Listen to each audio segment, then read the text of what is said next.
15 ordinary people, and they have 15 extraordinary stories. And that's what's documented in his new book, Your New Fighting Stance, by award-winning author and certified life coach Steve Piacente. And he really gets into these 15 personal stories and crafts a 9-step plan that encourages all to stretch towards the life we've always wanted. Cool. It's a very cool book. Everyone, you got to get it. It's coming out soon. He'll be able to tell us more about that. It's empowering, and it really helps you take stock of your life and chart a plan of action to achieve your goals, no matter what kind of life changes or obstacles you encounter. And I say that because we all know there's no such thing as no drama or no change and no obstacle, because that's just the way life goes. And how do we handle them? This book really gets into it. We're excited to have Steve Piacente back on Big Blend Radio's Champagne Sunday show to chat all about the stories and insights covered in his book. And you can keep up with Steve at stevepiacente.com. Welcome back, Steve. P-hop. Did I say it right? I believe you said it perfectly. I wasn't going to yell too loud because, I want to be nice to our listeners and to your ears, P-hop. Those little kids used to say it very loud, actually. Yeah, really. So it's like when this is going into martial arts, right? Yeah, it's one of the first things that they teach them, these little kids, when they put them into this class, is to get their attention and to get them really focused. They teach them how to stand properly, and when the Taekwondo master gets them gathered, he likes them to kick this off with, a yell, and the yell is the Korean word kiap, which is as you've been kidding around with. That's the word that gets them going and focused. Oh, right on. I like this. And this is part of what you talk about, your new fighting stance. Nancy and I have read your fiction books, and now you're going into this, it's really, I would think it's good for business, but it's also just really about your life, right? So it's one of those books that I think really makes us ask questions. Like, it creates an inner dialogue. If you don't have one, it makes you have that conversation and a self-relationship. Absolutely, and I believe that very strongly that when we're young, we're much more willing to look at things from many different perspectives, and as we get older and as the bills start to pile up and we get involved in all these other things in our lives, family, the car payment, and the mortgage, our perspective shrinks because we have to take care of these daily concerns. And that's the point of this, that as a life coach, I want everybody to be able to expand their vision and consider things from different perspectives. One of my favorite questions to ask my clients is, how else can you look at this? Yes, how else? I know, and that seems to be, you have a lot of life advice in there, but it seems that you're prompting the reader to answer questions more than anything else through this.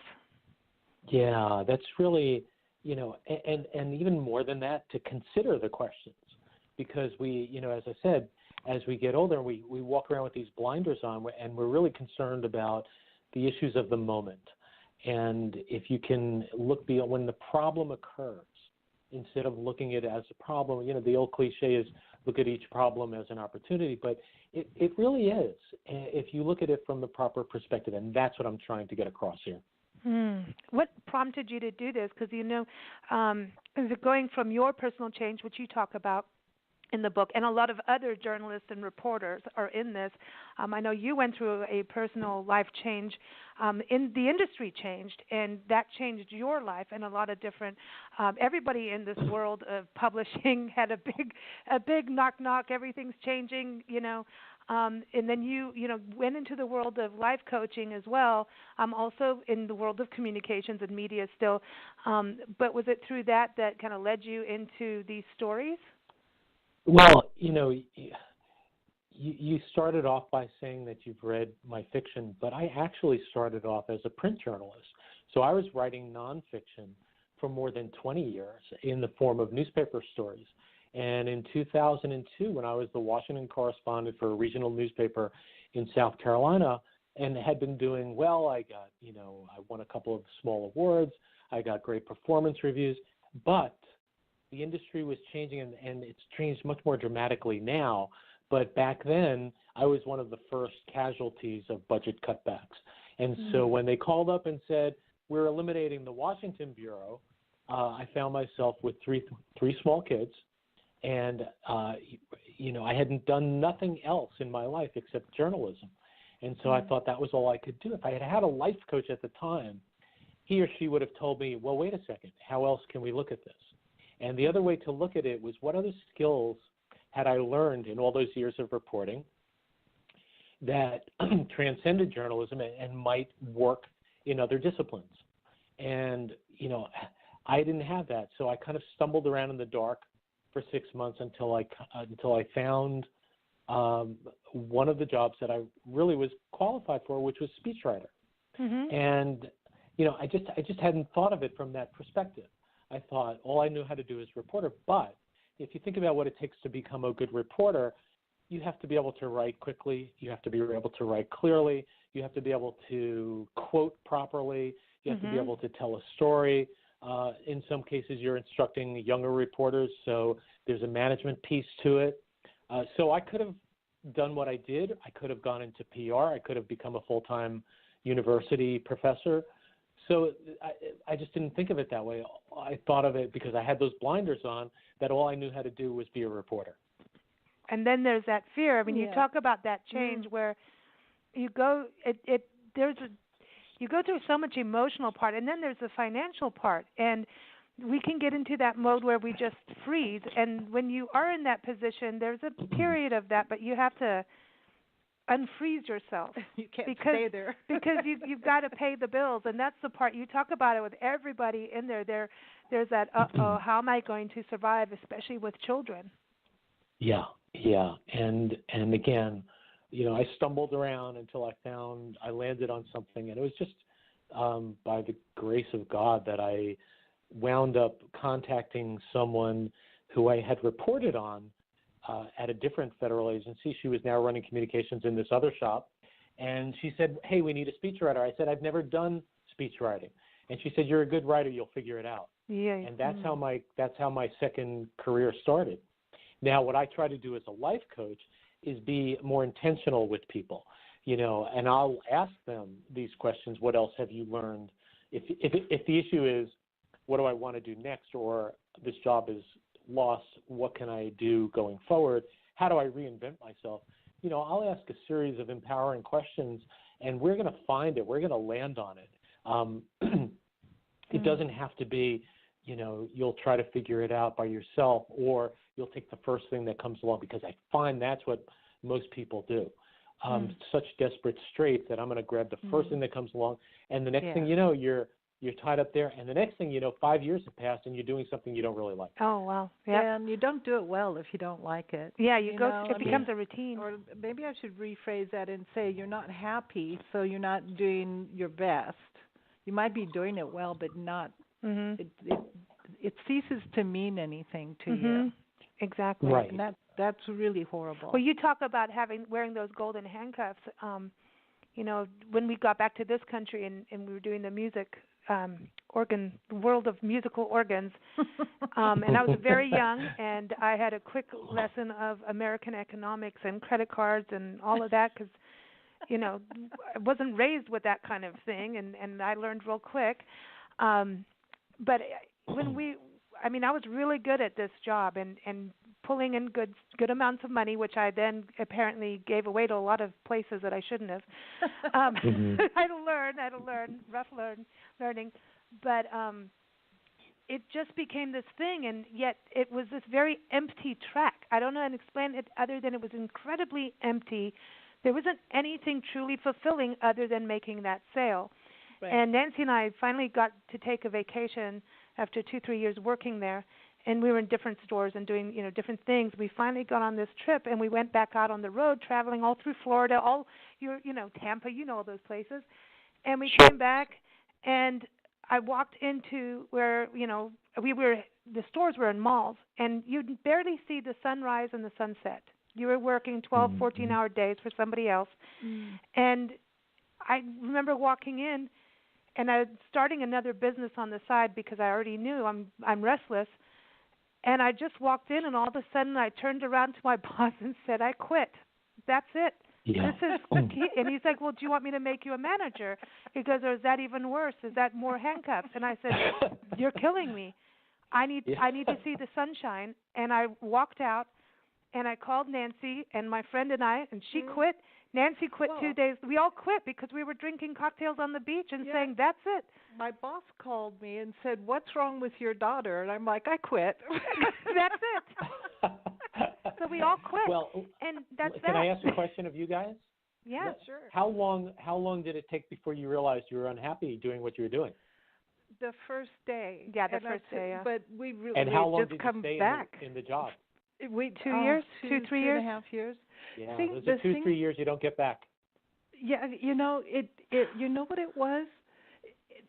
The idea of, I mean, we just come back from being overseas for over 10 years, and we had to adjust to being back in America, figure out the money, figure out how to speak without an accent.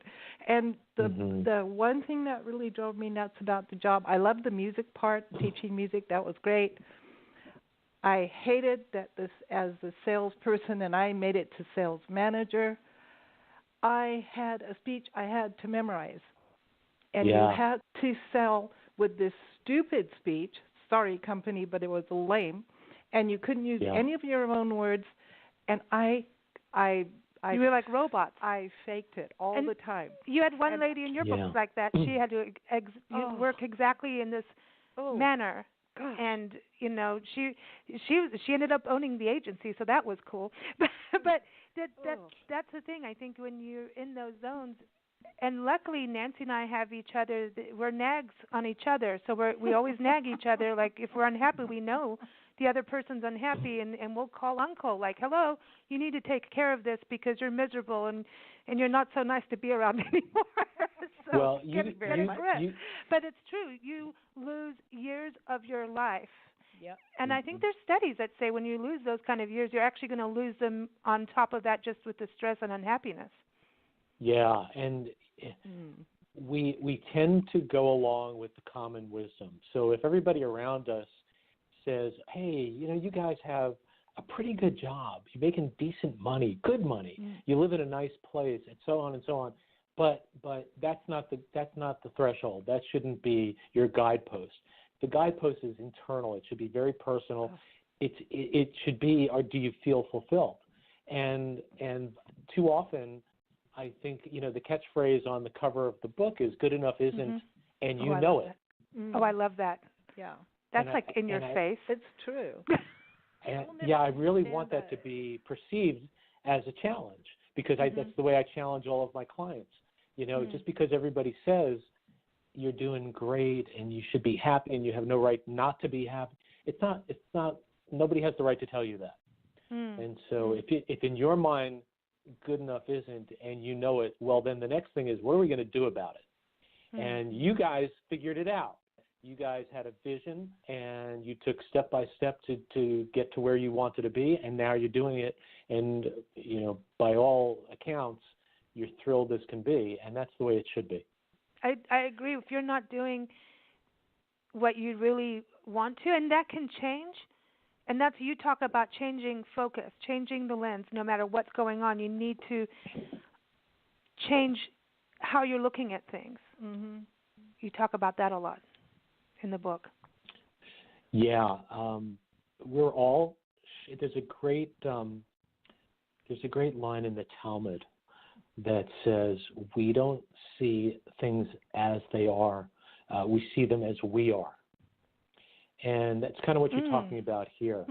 We're all shaped by you know, our experiences, and that tells us the filters through which that builds the filters through which we see the world. And you know, one of my big things is challenge that. Where did those beliefs come from? Just because everybody's saying it doesn't mean that it's true. You know, there's another saying that I love and I talk about all the time. Truth exists regardless of belief or consensus. Ooh, yes. Now that you are a journalist. You know? So, yeah.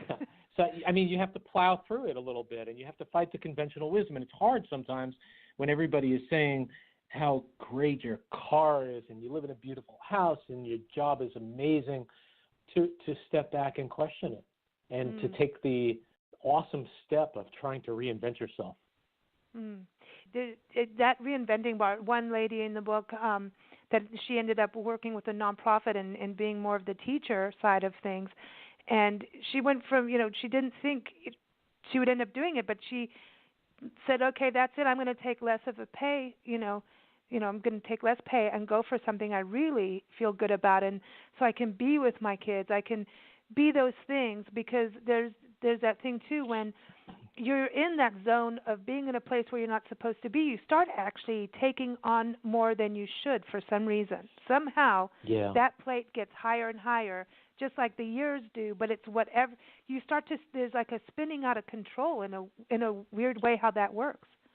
Yeah, you're absolutely right, and it happens so often. I'll tell you, one of the things that I like to do with my clients, it's a little visioning exercise. So somebody's sitting before me, and I'll ask them to close their eyes. And I'll say, imagine that it's a year from now or 5 years from now, and everything has worked out exactly the way you want it to. What are you doing and who are you with? And you'd be surprised how something just as simple as that, it just brings a lot of clarity. And so once we can identify that, then we can start, and you guys did this in a way, then how do we start taking little steps toward that? It doesn't necessarily have to be as dramatic as walking out and saying, I quit, and just, it can be a little bit more step by step than that. But, sometimes that is what it takes. It just depends on the situation. It just got so, I think we were all bored. And we had these really thumbs-on kind of bosses where, like I said, you couldn't even use your own language. And all of the people who worked there were musicians, so they took a group and they hired creative people and then told them how to think. Now, I find that really insane. Yeah. I mean, why would you go and get creative people and tell them how to think? And it just, I don't know. It was the funniest company to work for. Like I said, the music part was great. Teaching was good. The selling, well, whatever. But and then managing other musicians and such is that was fun. But the top management, and we say, once a month we had to go to the Tuesday rah-rah meeting, and they did all this la-la-la stuff, and we all just kind of looked at each other like, where's our food? And it was, if one person quit, a chain of people would quit. Yeah, and then time. They would nag you for up to 2 months they keep of calls to get you to go back. And so it became a joke, but that is a weird thing how, like, it is that thing of, if someone's done it, well, then it's okay, right? And it goes both ways, like you were saying earlier in the conversation, Steve, that it's that general consensus is if they say it's okay, it's okay. So one person quit. And then, Exodus, man. It was funny. And I actually see it happen the reverse way more often. In other words, I see people who, and I'll give you a good example. I also teach at American University. I teach like a journalism writing class. And when these kids graduate, particularly these days, right, they may not get a job. I can practically guarantee they're not going to get a job at the Washington Post or the New York Times. So they wind up they may not even get a job in journalism. So they'll take a job at a small PR firm. And because they're smart, they're going to do well. They're going to start to rise up. As they start to rise up, they start to make more money. As they start to make more money, they start to take on more obligations. And the next thing you know, we're in the golden handcuff situation. 5 years have passed. They're paying all these big bills. They can't really afford to quit or to start over again. And so, it's like, how did we get here? And it goes back to that, it goes back to that unwillingness to look at things through the different lens. The other part, too, is ignoring the signs that you are giving to yourself. You talk about instincts, and there's a lot of that in here where there's an instinct that we have, and we need to listen to them, and how we react or acknowledge them is a different way. But we have these lessons, we have these things inside of us that we tend to just keep, it's like we're like a rhino. We just keep going in that same forward zone, which is great when you need to power something out. But when you're not seeing from all sides, we're in trouble. But those instincts are important. They are, and I've got to tell you, it was one of the most pleasurable things about doing this book. When I set out to do a book aligned with my coaching profession, I wasn't really sure how I was going to do it. So I thought, let me draw on my reporter's background, and I will interview a bunch of people. I'm going to grab their hell and back stories, ask them what they learned about themselves, and then see what lessons we could pass on to everyone else.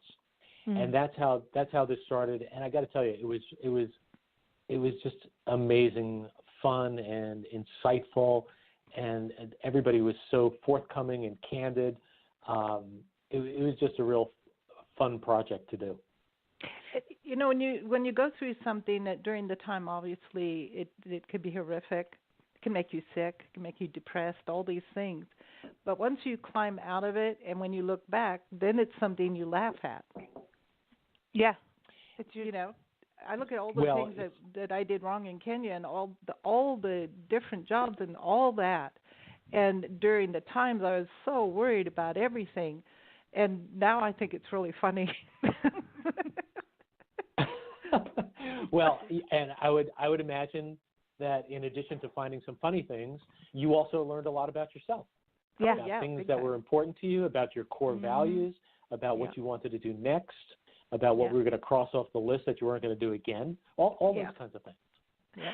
But that's the thing, you make a very good point in this, and to me the stories all connect. They flow really well, and really, you are such a good writer. It's amazing. I always breath of fresh air. Thank you.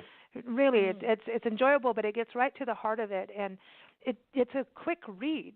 Yet, I'm going to reread it again because you want to slow it down and take it in each part of it. There's so many lessons in this, but the stories flow in such a cool way together. What was interesting to me is how you talked about, as a journalist, how you would have to write versus now if you're writing fiction, and how you'll interview your characters and do something different. And then, so what was it like writing these personal stories? I know everyone's name has been changed except for Rob Ridgway, our friend with Spontaneous the Song Game. So everyone's names aren't there, but these are true stories.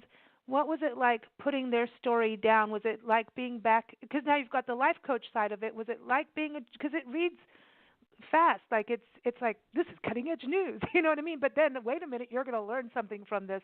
So did the journalism side kind of merge in a little bit with writing fiction? Well, as the other thing that I do in daily life is I'm a communications consultant, so I know a lot about attention span. And people's attention spans these days, unfortunately, are not very long. So what I wanted to do was a bunch of quick hits. So the stories, you're right, they're not very long, but hopefully they convey the information as well as some life lessons along the way. So when I would sit down, some of these people, I always like to see people face to face. In fact, I'd love to see you guys face to face one of these days. You will when we come back east. We're coming out. Yep. Awesome. Let's get it on the calendar. We will. But so most of them, I would say, we sat face to face. Some were way out of my geographic area, so we did it by phone or Skype. A lot of them were 2 or 3 different visits because I had follow-up questions. But these people were so forthcoming with such very personal information that I wanted to make sure I got it right. So I went back and I checked with them. I did have the journalist instinct to, I changed some facts because I wanted to protect their identities. They didn't want to be known. But I wanted to also stay true to the main point of the story and what had happened and what they learned from their experience. So I feel like all of these 15 people are friends now. I feel like we're close. I feel like they trusted me with this personal information, and I wanted to do it justice. So, and then I also wanted, for my obligation to my readers, I wanted to pass on useful information. So it was a combination of all of the things that I've done. Wow, it's amazing. It's a fantastic book, and one part too that really hit home for me is the one lady that really, it's like a date rape, that occurred, and I don't want to give all the stories away, and everyone read this. It really to go through that and also have that background with their parents and not speaking up and going through that, and it's that age-old thing of what you wear, do you cause this kind of thing, and not speaking up because of these reasons, which are very real. And, look at how now where we are with the Me Too movement, it's taken women banding together to have that strength to speak up. And when you get into that zone of not speaking up, it does add up. And those kinds of things are happening to so many people, around the world. And when it's hushed up, then you become like a victim of circumstance. And that's the thing. You talk about speaking up, and it's not just in those situations. It's in if you have a bully in the boardroom or, you know what I mean, at work or even at home, that you need to speak up. And it's really about speaking up for yourself, right? Yeah. We think of, first of all, as the father of two daughters, this one really hit home for me. Yeah. Because this was a terrible thing that happened to this woman.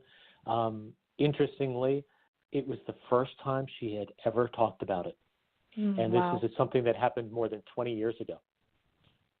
So she actually said it was very therapeutic to talk about it, but that was kind of a side benefit. I think she also wanted women today to realize how important it is to speak up. And that takes me to point two, which is, we're so worried about speaking up that we err on the side of staying quiet. But there is a cost to staying quiet as well. Yep. And that's what happened with her. So I think that's, there's fear of making a big change. If you're working for a company and your boss harasses you, you kind of live with it, or you have to quit. And so, which is worse, living with this kind of treatment or quitting and getting a job? So and day by day, as you stay in that circumstance, you almost start to get used to it, and then you start to think or believe what other people tell you, that it's your fault. Yeah. So I say go for the exit as fast and as quickly as you can. And it doesn't necessarily have to be because of harassment.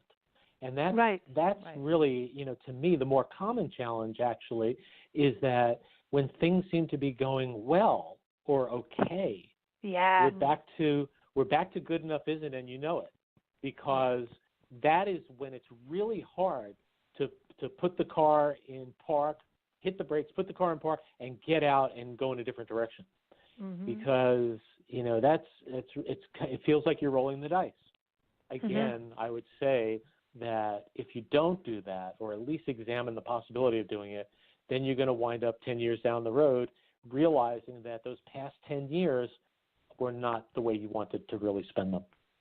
It's when you start creating that comfort zone, and it's a real true thing. I know we've talked about this on shows for years about comfort zones, and like Nancy and I, we can't sit still. We're going to go on the road again because it throws you out of your comfort zone. As soon as we get into some comfort zone, we're not happy people. That's just the truth. And I think, we're almost raised that we should be going for the ultimate comfort zone, and then people get to a comfort zone, and then you're supposed to stop there. Yeah, stay in it. You've been on our shows talking about the 8 keys of excellence, and your book talks a lot about like integrity and failure leads to success. But comfort zone is reaching a success point, and a success point ends, whereas like excellence transcends. And I think that's a major lesson from your book. Yeah, I'll share something else. I'm currently working with a guy, who has achieved a lot of success, and the way that he's achieved a lot of success is to do a lot of the work himself that he should really be delegating. So the way that he rose to the position he now has is through doing it himself. Now the problem is when he doesn't delegate and he keeps all these daily tasks for himself, he doesn't have enough time or bandwidth to look at the big picture. So the feedback that he's getting from upper management is that you're not thinking big enough, you're not being creative enough. The reason he's not being creative enough is because his comfort zone is in doing all of these small things by himself. And so that's what we're working on. What's a step that you can take to start delegating more of these tasks to the people that work for you? That's his challenge. That means you have to release control. Yep. Exactly, a hard thing. And just like what you were saying, it's moving out of your comfort zone. Or let me rephrase that. Secure. Yeah, I would actually like to say to erase, move out of your comfort zone and replace it with expand your comfort zone. Yeah, it should be always moving. You should be gaining more and more comfort. Exactly. Yeah. Yeah, because your comfort zone should be living your passion. That's really what it, and that should be your comfort. You're going to have things that trip you up, and you talk about that. It's like, one door closes, one opens. I know when things get to a point of crazy, I always go like you want to quit something, or you're like so frustrated, like something hasn't moved the way you want it to. I mean, I could give 20,000 examples of it through my life. I've had to tell myself and remind myself every time, just when you get to that point, take that extra step. Even though you've already taken 100, you take that one more extra step and that door will open. Something will happen, because if you have that consistency of moving forward, that's where luck comes in. You can't have luck without creating the circumstance for luck to grow and take seed. And so that, to me, that is that. And your book talks about that. I mean, things are going to happen, and those are your opportunities, no matter how hard it is.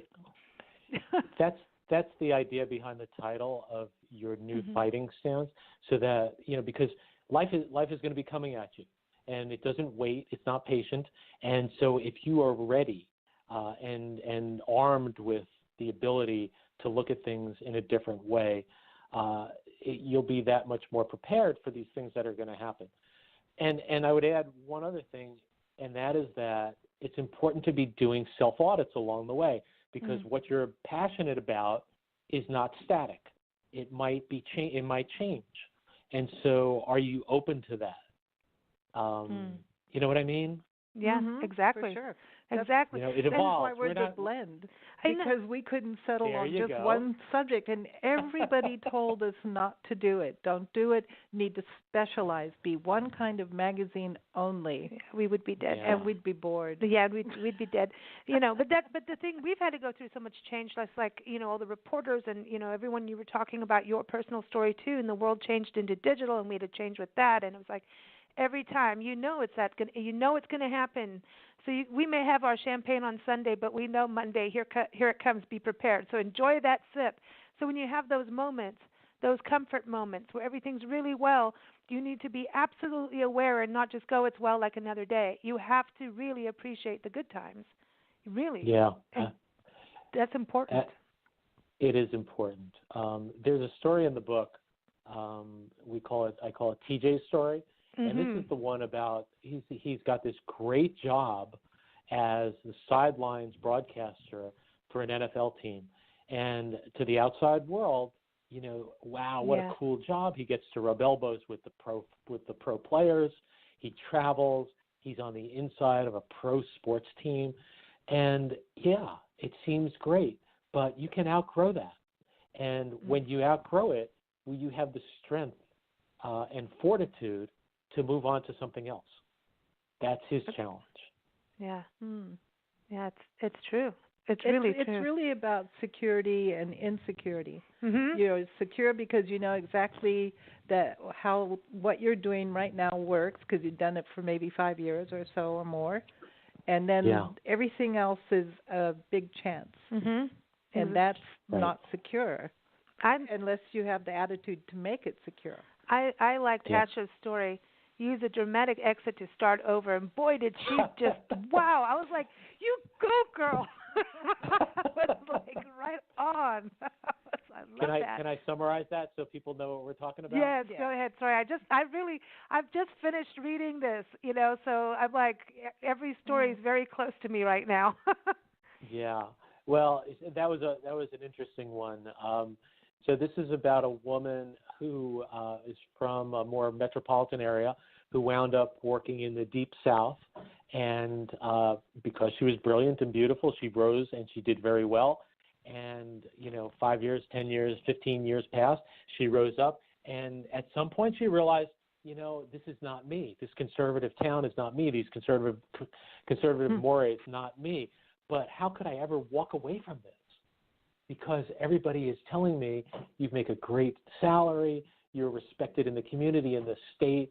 How could you ever walk away? And so, consciously or subconsciously, I don't know which one it is, but the way I describe it is that she basically pulled the pin out of a grenade and threw it into the boardroom and blew the whole thing up. And the way that she did that, she was on vacation at a Caribbean beach, and they had a couple of drinks, and her friends started taking photos of her in her bathing suit, and the photos became a little more and more provocative, and then they decided to post them on social media. Uh-oh. And in the moment, it seemed like a great idea, but when she got back to her town, they were not pleased with her at all at her company. And so that's why I say she basically pulled the pin out and rolled the grenade into the boardroom, because she blew that up, and then she had to move on.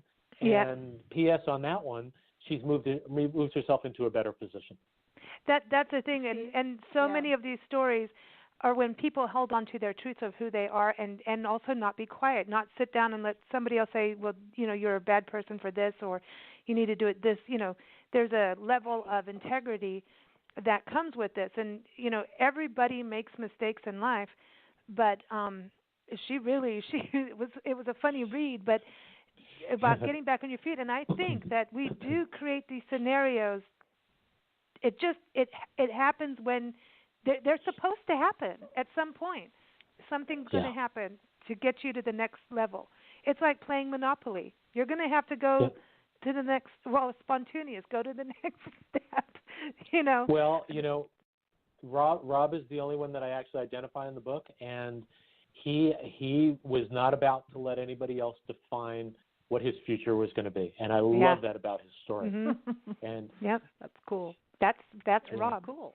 He's an amazing story, and I'm glad he's in the book. I was like, look, he made it in the book. Yay. Cool. Very cool, very cool. And everyone needs to get the book on this. When do you think it's going to be out for everybody? Yeah, we're in final design edits now. As you know, that we decided to add illustrations to this one. Okay. So each chapter begins with an illustration. I used a great sketch artist named John Hefner, and so we have a picture. We have a little idea of what the person we're reading about looks like. And so we're in final design edits, putting that all together. We've got the cover, which thank you for putting that on the website and for posting it on social media. I'm guessing within the next 90 days. Very cool. Very cool. So Awesome. everyone can go to your website to keep up with that too, StevePiacente.com? Yeah, I'll be posting. I also have my author Facebook page, cpiacente.com, and of course when we put it up, it'll be on Amazon. Okay, excellent. We're very excited about that. Are you going to do another one like this? Because you really should. I'm just saying. Wow. I'm just going to tell you what I think you should do, Steve. Come on our show. Welcome. Please write another book. There's another book in the future. I'm not sure what it's going to be yet, but I can't live without writing because that's my purpose. Yeah. So yeah, I'll be doing something else. Oh, okay. Very good. I hope so. And you're going to put photos in it? I'm still digging all your Instagram photos, man. Yeah, well, that's my other hobby, and thank you. I see your guys' photos as well, and yeah, it's just a nice thing, a nice way to pass the time and to capture a moment of beauty and share it with other people. Mm.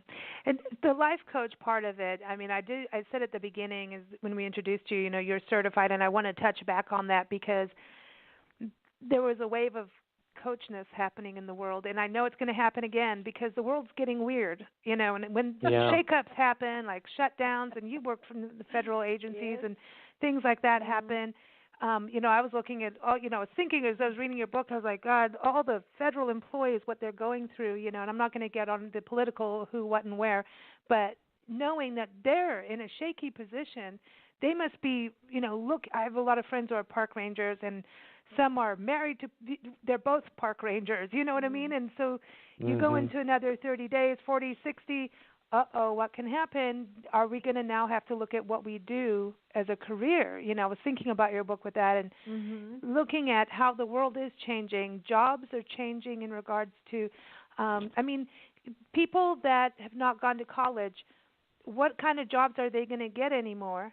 They do not have the opportunity for that because, hey, now you can't even bag groceries at a store anymore. So there's this whole technical shift or technology and AI and all that. I think there's a lot of greatness to it, but there's going to be some gaps in people having to really reevaluate where they go from here, no matter where they are on the level of education, whether it's college or not, or online college. Things are definitely changing. And changing fast. I think that your book is really timely for it. I think what you're doing is timely, but I want people to understand the importance of having someone there to talk to that is not always your immediate circle. No offense, you know what I mean? It's good to have someone to, really know those questions to ask that don't know you all the time, like all your little things, so that you can get to the meat of it or push your buttons or anything. But to have one that is certified and trained in it, that's important. Yeah. That was a long way of asking, why it's important to be certified, but it's true. Yeah, and it's very simply because anyone can call themselves a life coach. If someone is in the market for a life coach, I would highly recommend that they get someone who has been certified through a program that's accredited by the International Coach Federation, ICF. And the program that I went through is called IPEC, Institute for Professional Excellence in Coaching. I happen to choose that one because it's very experiential. They teach you techniques, and then they watch you coach other people and give you feedback on how you do it. So I thought that was really powerful. And then the other thing I liked about them is that it's run by working life coaches, so they understand the business piece of it. So that was all good. But for someone who's thinking about it, make sure that if you go with a life coach, first of all, it's money well spent because it can save you a lot of heartache and going down the wrong path in the end.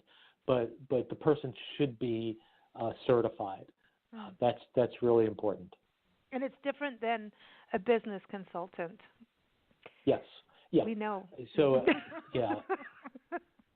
No offense. It's different than a business consultant. It's different than a mentor. It's different than your best friend or your mom. It's I will tell you just in general that all of the people that I work, and it's certainly different than a therapist. So all the people that I work with are highly functioning, very creative, but just stuck for one reason or another with some obstacle in front of them that they can't navigate around. And that's what I do. I try to help them get around it. Well, I think your book, your New Finding Stance, is a really good introduction for people to get to know you, to understand what a life coach is, to understand and identify with things and start to realize, I was reading it, I'm going, oh, I should have looked at it this way, I was looking at things back in my life that were similar kind of stories, and really once you know something, sometimes it's a hard pill to swallow, but then you've swallowed it and you can move forward. It's like get Mary Poppins to give you some sugar and then you'll be fine, and then you move forward, but then you can work on the plan. It's when you're stagnant that it gets mucky. And that's why I think it's so important, because the stagnation that's death. Well, that's really when you can't see value in what you've done because you're stuck, and you're not at that point maybe emotionally ready to say, well, I really probably made a mistake there, or, well, I didn't really because at least I got this from it. Yeah. Now it's time to go for more. Then you can turn around and laugh at yourself. Right. Because, I mean, Nancy, go ahead.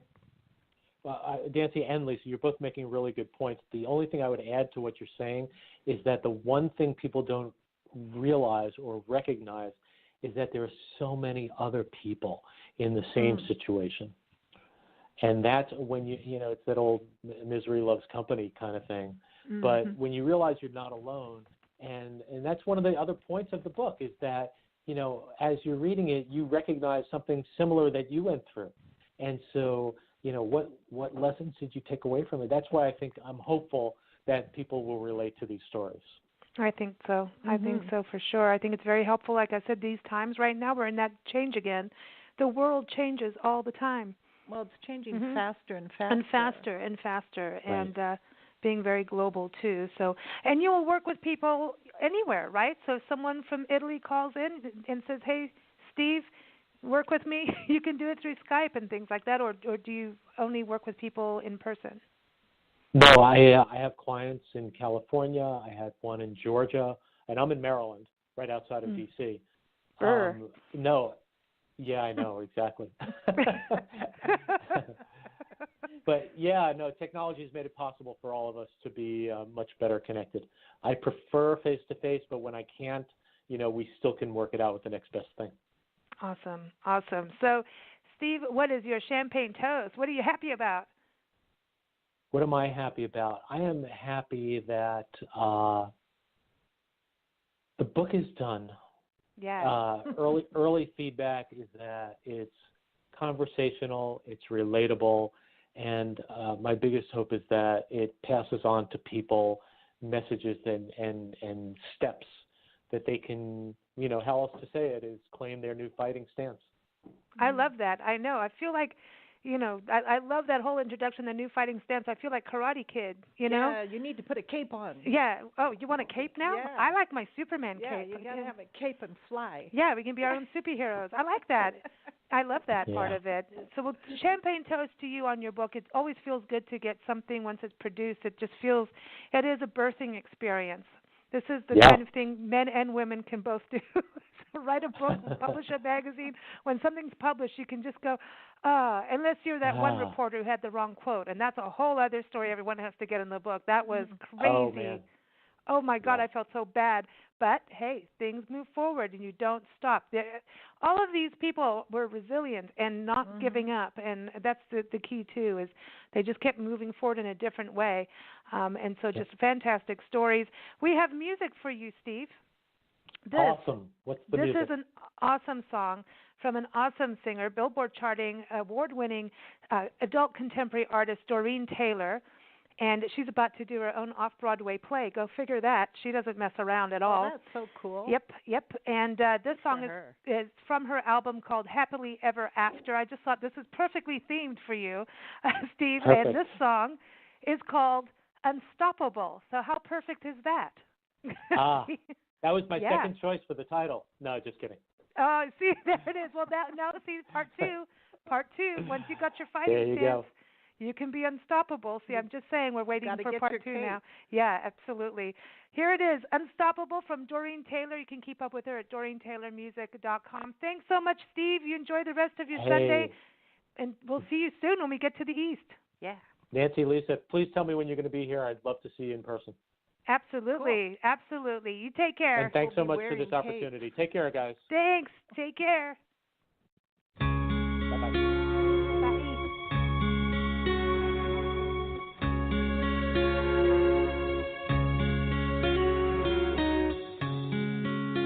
When you fall,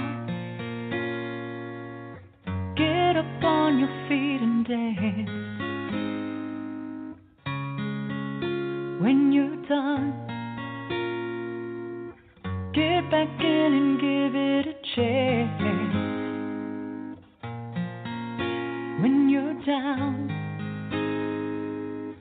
don't let people push you around. You are unstoppable.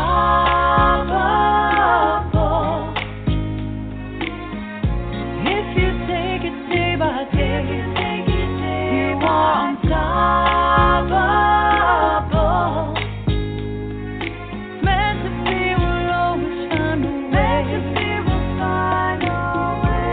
Rain is coming down, the sun is coming out, light is gonna shine on you. Never give up on yourself. In the world will never give up on you.